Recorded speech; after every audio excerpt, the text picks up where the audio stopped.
Bonjour, j'espère que vous vous portez bien, que cette journée du mardi a bien démarré. Si tel est le cas, je remercie Dieu et nous rendons grâce pour la merveilleuse compagnie que vous êtes pour nous. N'oubliez pas, comme d'habitude, de faire le bon geste en cliquant sur j'aime, en vous abonnant à nos différents canaux, en partageant à vos différents contacts pour que nul n'ignore ce que la loi a défini en matière de protection de la santé des personnes en République du Bénin. Précédemment, nous avons parlé un peu de comment est-ce que les épidémies et les décès se gèrent. Aujourd'hui, nous allons parler des soins des personnes âgées et de la prévention des personnes en situation de handicap plutôt. Et nous allons voir un peu quelles sont les dispositions qui sont prises en matière de médecine traditionnelle et naturelle et commencer par aborder le titre 3, notamment les dispositions pénales, transitoires et finales pour que nous amorcions ensemble progressivement la fin de parcours de cette loi et que nous engagions progressivement également le décret du 21 juin 2023 qui opérationnalise cette loi. Alors, lorsque nous abordons la question en lien avec les soins aux personnes âgées et aux personnes en situation de handicap, nous avons l'article 70 qui stipule que le ministre chargé de la Santé assure la promotion des soins aux personnes âgées et handicapées. Il élabore un système de prestations, de prévention des maladies, de traitement et de l'entretien fonctionnel permettant à celles-ci d'avoir accès aux soins ambulatoires et hospitaliers adaptés à leur âge et conditions conformément aux conventions internationales. Le régime de soins des personnes âgées et handicapées est fixé par un acte réglementaire. L'article 71, quant à lui, stipule que le régime de soins, de réadaptation et de réinsertion socio-professionnelle des personnes en situation de handicap, tel que défini par l'article 1er, est fixé par un acte réglementaire. Au chapitre 5, nous allons parler de la médecine traditionnelle et naturelle. À ce niveau-là, il y a l'article 72 qui stipule que l'exercice de la médecine traditionnelle et naturelle, tel que défini au titre préliminaire, est autorisé. Cet exercice est reconnu aux personnes physiques ou morales à titre individuel ou en association. L'article 73, quant à lui, stipule que un ordre national des praticiens de la médecine traditionnelle et naturelle est créé par décret pris en Conseil des ministres. L'ordre veille au respect des devoirs professionnels, de l'éthique et de la déontologie dans cette profession. C'est une avancée. La reconnaissance officielle de la médecine traditionnelle et naturelle comme solution à nos maux est une avancée, mais il faut que ça reste encadré et que les gens puissent être dans les normes. Tous ceux qui sont les boconons, les charlatans, tout ce que nous connaissons doivent pouvoir respecter les normes définies. Les herboristes doivent pouvoir respecter les normes définies.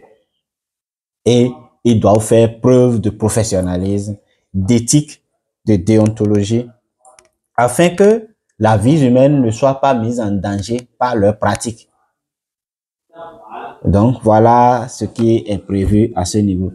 Au titre 4, au titre 5 plutôt, il est question des dispositions pénales, transitoires et finales. Nous allons commencer par aborder les dispositions pénales afin que l'on puisse savoir de quoi il est question. Ça va être long, ça va être en plusieurs étapes, mais ça va être peut-être l'avant-dernière ou la dernière vidéo que nous sommes en train de faire sur cette loi-là.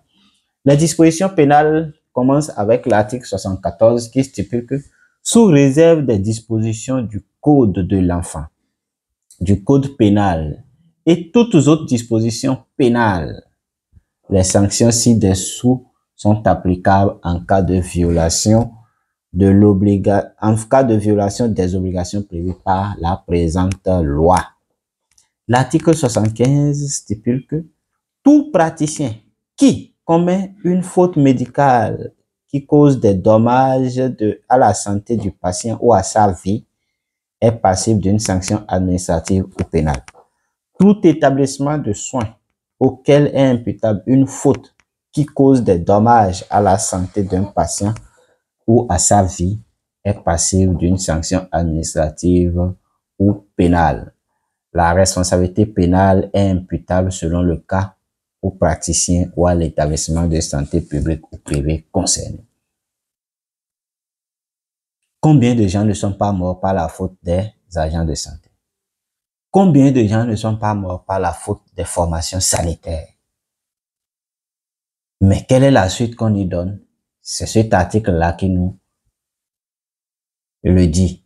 Lorsqu'il y a ces genres d'erreurs, lorsqu'il y a ces genres de bévues, cet article demande à ce que des sanctions exemplaires, soit administratives, soit pénales, soient prises à l'encontre soit du professionnel de santé qui a commis l'erreur ou de la formation sanitaire selon le cas, selon que les responsabilités incombent à ce professionnel ou à l'établissement concerné. L'article 76, quant à lui, stipule que tout praticien qui commet une faute médicale qui cause un dommage, qui cause des dommages à la santé d'un patient ou à sa vie engage sa responsabilité civile.